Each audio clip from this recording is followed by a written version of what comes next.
Twelfth class physics के अंदर chapter number 7 में पढ़ रहे थे। 10 टॉपिक कंप्लीट हो चुके थे। 11वां टॉपिक है आज का धारामापी गैलोनोमेट्री। धारामापी गैलोनोमेट्री, सबसे पहले धारामापी किसे कहते हैं? धारामापी किसी विद्युत परिपथ में विद्युत धारा के लिए, धारामापी किसी विद्युत परिपथ में विद्युत धारा के समसूचन के लिए प्रयुक्त की जाने वाली युक्ति।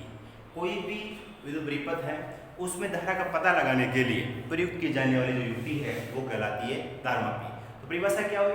धारामापी किसी विद्युत परिपथ में विद्युत धारा के समसूचन के लिए प्रयुक्त की जाने वाली युक्ति होती। एक्चुअली में क्या है, धारामापी में एक कुंडली होती है और उस कुंडली को अर्थात धारावाही कुंडली को चुंबकीय क्षेत्र में रखने पर कार्यरत बल आघूर्ण का परिमाण प्रवाही धारा के समानुपाती होता है। कोई भी धारावाही कुंडली है, उस धारावाही कुंडली को चुंबकीय क्षेत्र में रखने पर उस पर कार्यरत बल आघूर्ण का परिमाण वो प्रवाही धारा के समानुपाती होता है। धारामापी दो प्रकार का होता है। पहला चल कुंडली धारामापी, पहला है चल कुंडली धारामापी। दूसरा चल चुंबक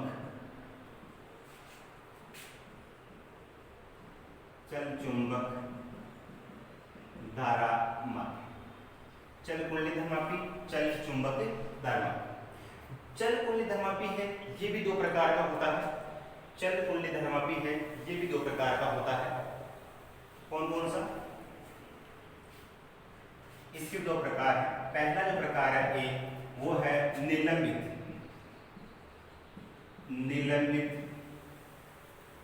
कुंडली धारामापी, और जो दूसरा बी है वो है किलकित कुंडली धारामापी। तो बात सुन में सबसे पहले मैंने बताया कि धारामापी किसे कहते हैं?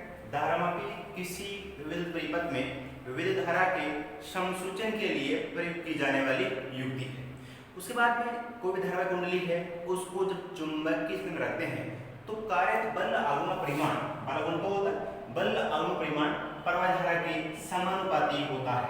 एक सिद्धांत है धारामापी के अंदर कि किसी भी धारावाही कुंडली को चुंबकीय क्षेत्र में रखा जाए तो कार्यरत बल आघूर्ण परिमाण प्रवाही धारा के समानुपाती होता है। उसके बाद जो धारामापी है ये दो प्रकार का होता है। पहला है चल कुंडली धारामापी, दूसरा है चल चुंबक धारामापी। इसके बाद जो चल कुंडली धारामापी है ये भी दो प्रकार का होता है। पहला निलंबित कुंडली धारामापी, दूसरा किलकित कुंडली धारामापी। इन दोनों धारामापियों का सिद्धांत एक समान है, केवल और केवल इसकी बनावट में अंतर है। तो अपन पहले ऐसे पढ़ेंगे निलंबित कुंडली धारामापी। धारामापी का पहला जो प्रकार आएगा वो है निलंबित कुंडली धारामापी। ए जो इसका प्रकार है वो है निलंबित कुंडली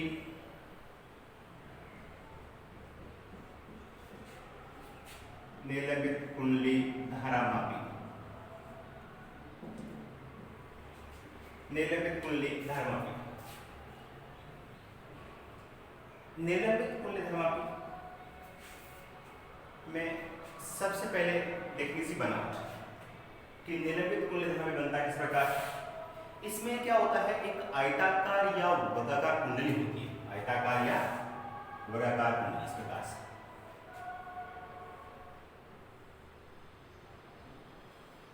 आयताकार या वर्गाकार, इसमें आयताकार या वर्गाकार कुंडली इस प्रकार से लिखा जाए।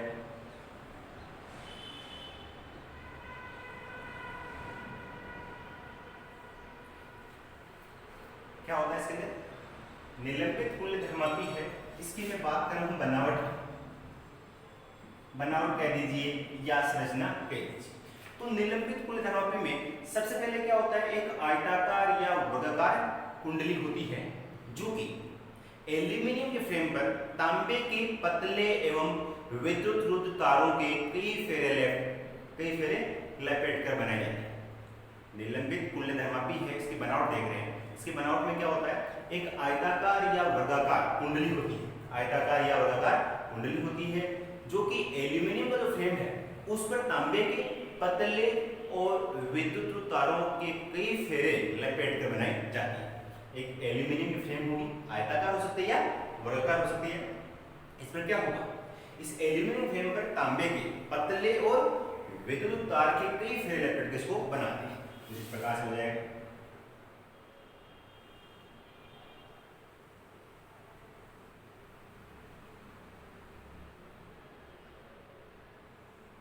इस प्रकार से तांबे के पतले और विद्युत तार को लपेट कर बनाते हैं। इसमें होता क्या है, एक नरम लोहे का बेलन, एक नरम लोहे का बेलन होता है, इसे क्रोड कहते हैं। क्या कहते हैं इसे? नरम लोहे का बेलन होता है, इसे क्रोड कहते हैं। और ये जो बेलन है, ये कुंडली है, ये फॉस्फोर ब्रोंज का तार होता है, फॉस्फोर ब्रोंज का तार होता है, जिसके बीच में यहां पर एक दर्पण लगा होता है और लास्ट में एक ब्रोडी टॉपिंग, इससे इसका संपर्क होता है। जो तार है वो किसका होता है? फॉस्फोर ब्रोंज का एक तार, ये एक दर्पण लगा होता है। और ऊपर की तरफ ये जो है वो है मरोड़ी टोपी, संबंध किससे होता है? मरोड़ी टोपी से। और ये जो मरोड़ी टोपी है, इसको एक संयोजक पेच T1 से जोड़ देते हैं, संयोजक पेच T1 से जोड़ देते हैं। इस पूरी व्यवस्था को एक शक्तिशाली चुंबकीय क्षेत्र में रखते हैं, एक शक्तिशाली चुंबकीय क्षेत्र है उसमें इसको रखेंगे।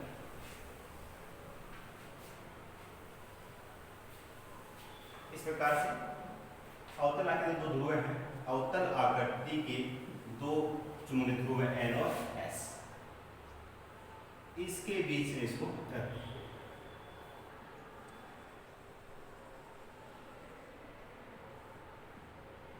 एक N हो गया, एक S, और त्रिज्यीय चुंबकीय क्षेत्र इसमें काम आता है। इस प्रकार से ये जो चुंबकीय क्षेत्र रेखाएं हैं वो कैसे होती है? त्रिज्यीय चुंबकीय क्षेत्र के रूप में। और ये पूरी व्यवस्था है। नीचे की ओर भी प्रत्यास्थ स्प्रिंग होती है, यहाँ पर एक प्रत्यास्थ, ये क्या है? प्रत्यास्थ स्प्रिंग, प्रत्यास्थ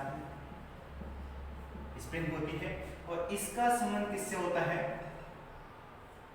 संयोजक पेच T2 से होता है, संयोजक पेच T2 से होता है। बात समझिए। टॉपिक था अपना ए पॉइंट निलंबित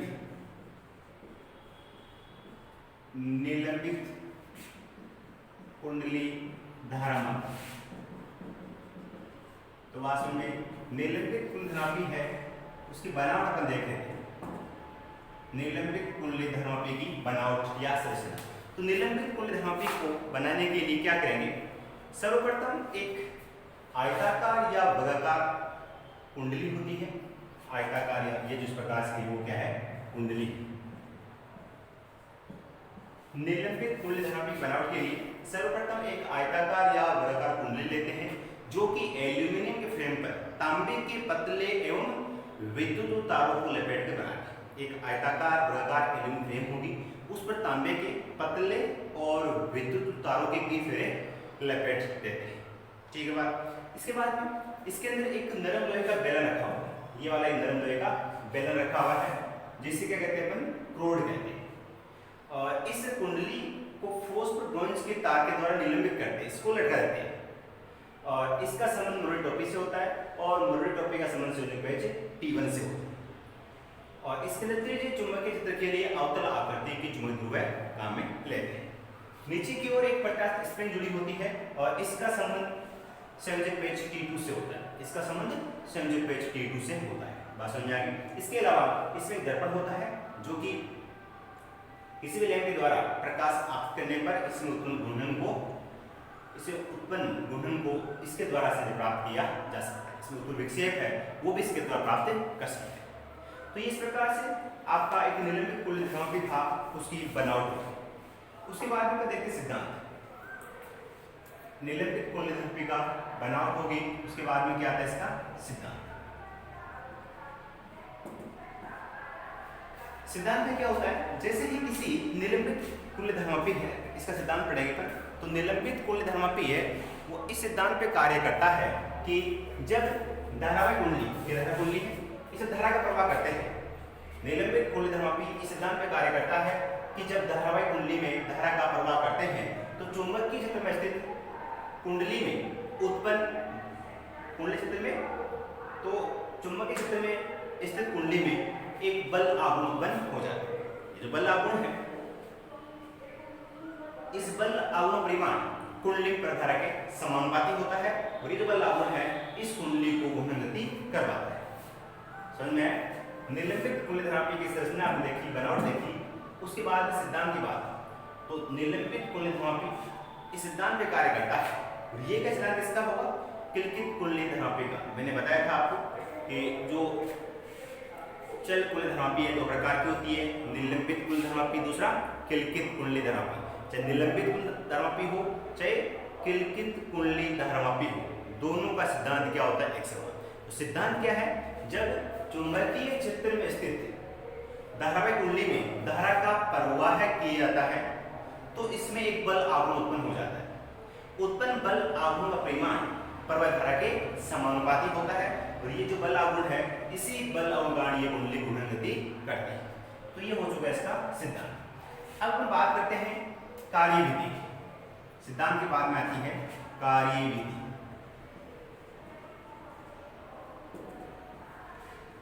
कार्यविधि में क्या होता है,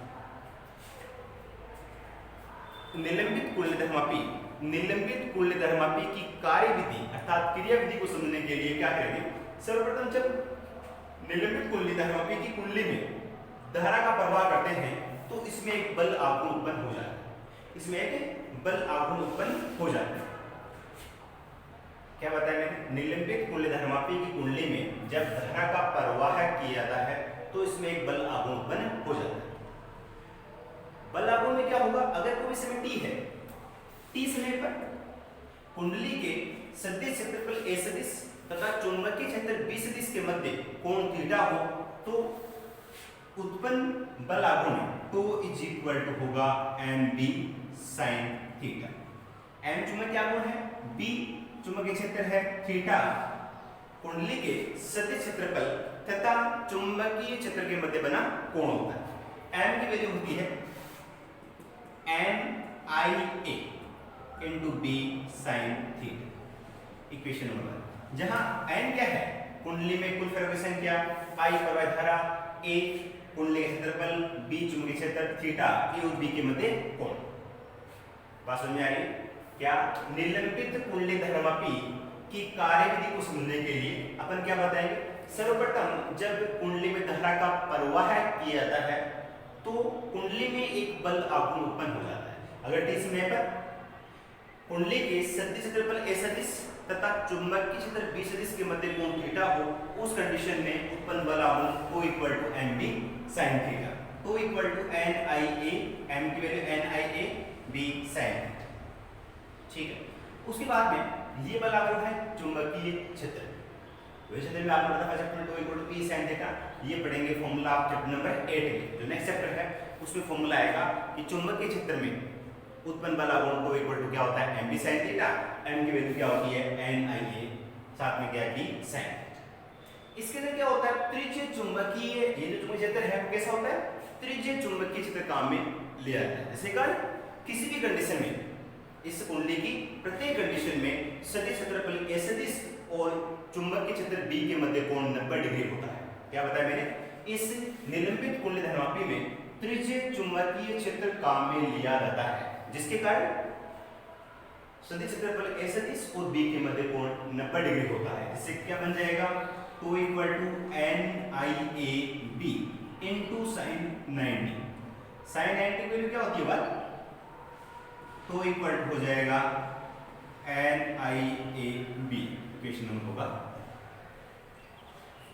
और ये जो चुंबक क्षेत्र है, त्रिज्यीय चुंबकीय क्षेत्र उत्पन्न करने के लिए ये जो चुंबकीय ध्रुव है, उत्तरी और दक्षिण ध्रुव है, ये अवतल आकृति के होते हैं। किसके होते हैं? अवतल आकृति। इसके अलावा इसके अंदर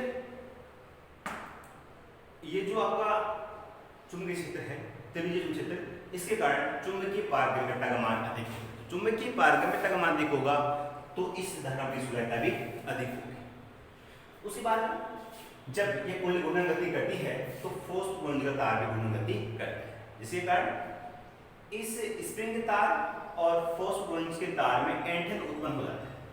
क्या होता है? ऐंठन उत्पन्न होता है। एकदम से उस रस्सी में पूर्ण तनाव जो ऐंठन उत्पन्न होगा, जिसके कारण ऐंठन बल आघूर्ण उत्पन्न होता है। क्या उत्पन्न होता है? ऐंठन बल आघूर्ण उत्पन्न होता है और उसे कहते हैं प्रत्यानयन बल आघूर्ण। इस आघूर्ण दिशा इससे क्या होती है? विपरीत। ऐंठन बल आघूर्ण उत्पन्न होता है और उस ऐंठन बल आघूर्ण के कारण उत्पन्न जो आघूर्ण होता है वो कहलाता है आपका प्रत्यानयन बल आघूर्ण। और उसमें क्या होता है? फोर्स ऑफ घूर्णन के तार में ऐंठन कोण का मान फाई हो, फोर्स ऑफ घूर्णन तार है, इसमें ऐंठन कोण का मान फाई हो तो प्रत्यानयन बल आघूर्ण तो समानुपाती फाई। क्या बताया मैंने? फोर्स ऑफ घूर्णन के तार में प्रति एकांक फोर्स ऑफ घूर्णन के तार में ऐंठन कोण का मान अगर फाई हो, उस कंडीशन में टो समानुपाती फाई और tau is equal to C phi. Equation number कौन सा हो जाएगा? जी।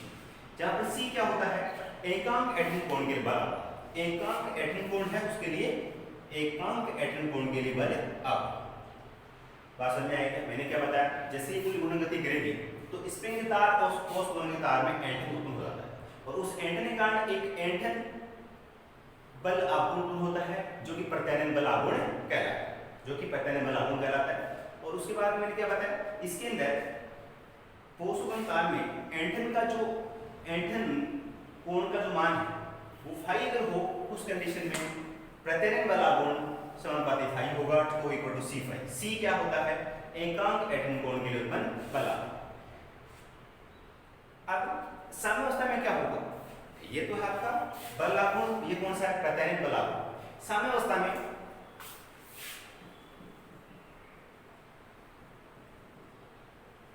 साम्यावस्था में दोनों बल आघूर्ण मान बराबर हो जाए। इक्वेशन नंबर 2 का 3 के बराबर। कैसे? जब साम्यावस्था स्थिर अवस्था में आएगा तब बल आघूर्ण मान प्रत्यानयन बल आघूर्ण के बराबर हो जाएगा। इसका मतलब NIAB is equal to C phi. NIAB is equal to क्या हो जाएगा? C phi. और I इक्वल टू क्या होगा? C अपॉन NAB मल्टीप्लाई में डिवाइड हो जाएगा NAB into phi. I is equal to K phi. I is equal to क्या हो जाएगा? K phi. जहां K इक्वल टू क्या है? K equal to C upon NAB, ये होता है परिवर्तन गुणांक। K is equal to C upon NAB कहलाता है परिवर्तन गुणांक। और ये नियतांक है, इस कंडीशन में क्या होगा? I समानुपाती फाई। I समानुपाती क्या हो जाएगा? फाई। इसका मतलब कुंडली प्रधारा का मान उत्पन्न विक्षेप कोण के समानुपाती होगा। क्या बताया मैंने? कुंडली में प्रधारा का मान उत्पन्न विक्षेप कोण के समानुपाती होता है। तो ये आपकी क्या हो चुकी है? क्रियाविधि, निलंबित कुंडली तनाव। तो आपने संरचना देखी, सिद्धांत देखा और क्रियाविधि देखी।